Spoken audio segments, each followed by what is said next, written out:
It is a system defined by colonialism, imperialism, oppression, and genocide by the so-called global north to accumulate wealth. Climate activist Greta Thunberg recently went on a rampage against capitalism.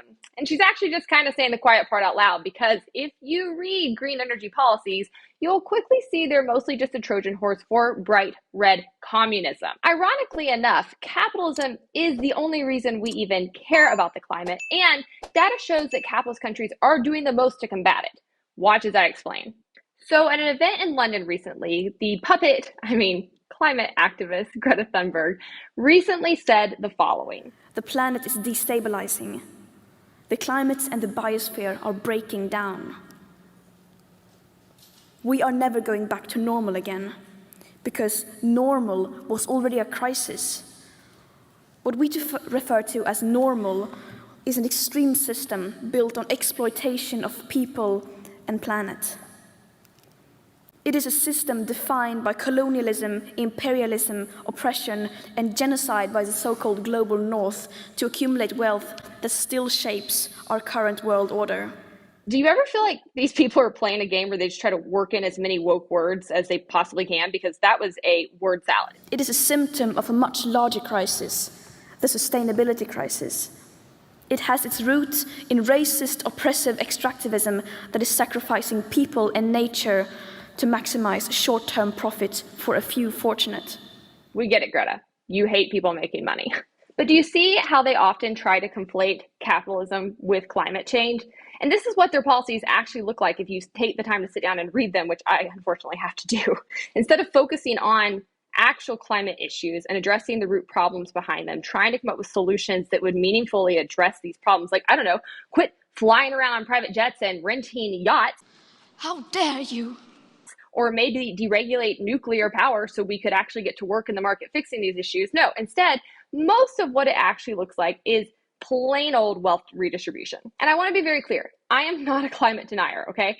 I believe that climate change is a real thing. I think it's a big problem. I think that we have a moral duty to care about the world around us and to find solutions to this. But unlike Greta and her camp, I believe in science in more areas than just climate change. I also believe in social sciences like economics. And all you can talk about is money. And it's not really surprising to me that people like Greta avoid this whole sphere of the scientific spectrum, because if you dig into it, it utterly demolishes her agenda. Capitalism has done more to lift people out of poverty than any other system known to man, times 10. It's not even close. 200 years ago, when capitalism was first invented, only around 60 million people in the world were not living in extreme poverty. Let that sink in.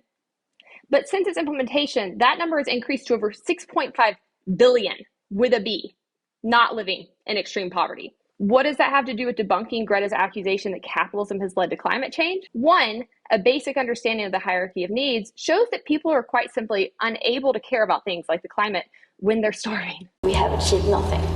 Like, I'm sorry, if you're just trying to get a roof over your head, you aren't sitting around thinking about the impact of your coal-burning fire and what it might do to the environment. Quite obviously, you're just trying to meet your basic needs. So in lifting people out of poverty, capitalism has made people comfortable enough. They've given them enough resources and time and energy to care about the environment in the first place. And that's why you actually see the more capitalist societies are doing the most to combat climate change. As Forbes reports, Yale University's Environmental Performance Index, otherwise known as the EPI, uses 16 indicators to rank countries on environmental health, air quality, water, biodiversity, natural resources, and pollution. These indicators have been selected to reflect both the current baseline and the dynamics of national ecosystems. One of the index's most striking findings is that there is a strong correlation between a state's wealth and its environmental performance. Most developed capitalist countries achieve high environmental standards. Those countries with the worst EPI scores, such as Ethiopia, Mali, Chad, and Niger, are all poor.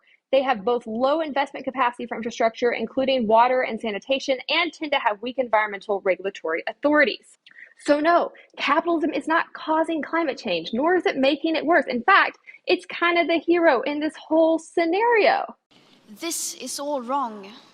And the reality is that capitalism could be doing a whole lot more to combat the climate problems that we're facing if the government and little Karens in the making kept their grubby hands off the free market and let it get to work developing nuclear energy. You have stolen my dreams and my childhood with your empty words.